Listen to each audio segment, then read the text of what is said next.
When I heard that Celine Song was going to direct a rom-com, I was actually pretty excited. Song did have a pretty strong debut with her Best Picture nominated film Past Lives, after all, so I firmly believe that Song would be able to elevate the romantic comedy genre in an interesting and insightful way.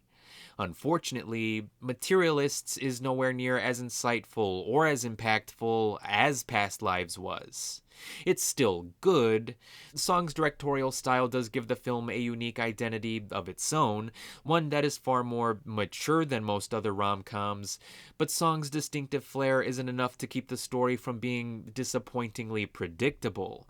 And that story is as follows. Lucy is a young New York City matchmaker whose lucrative business gets complicated when she finds herself torn between her perfect match and her imperfect ex. Based on that synopsis alone, who do you think Lucy ends up with?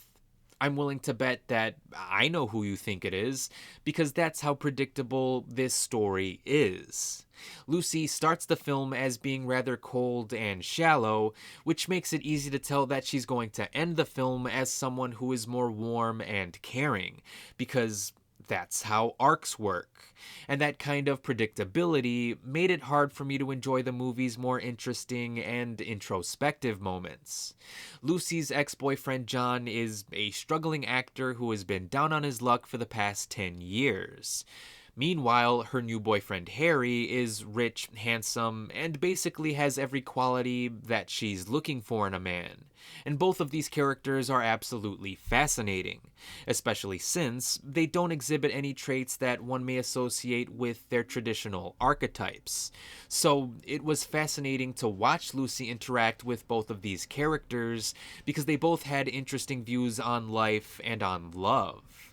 But while the characters did help in making Materialists feel less like your conventional rom com, the story didn't really do anything interesting with these characters. Sure, they all have a fascinating dynamic with each other, but that dynamic doesn't change how frustratingly predictable the narrative is. I never believed that Lucy would end up with the guy who checked all of her boxes, because the guy she openly admits to being her soulmate is still in the picture. But love in the real world is not binary. It's complicated. Far more complicated than any equation that anyone can come up with. So I think the movie would have been more interesting if it showed Lucy's decision to be a bit more complex. I don't know if that would have made for a narratively satisfying experience, but it could have allowed the story to feel a bit more nuanced.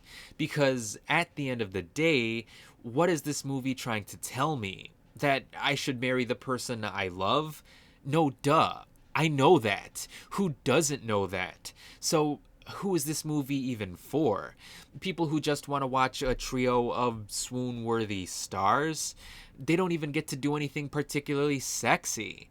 So, sorry to break the news to anyone who was looking forward to watching a three-way between Pedro Pascal, Chris Evans, and Dakota Johnson, but this is not that kind of movie. Thankfully, Pedro Pascal and Chris Evans still do a really great job of playing their respective characters. It's just unfortunate that they both happen to be working circles around Dakota Johnson when she's the one playing the main character. Don't get me wrong, Johnson does some really solid work as Lucy, probably delivering one of the best performances of her entire career.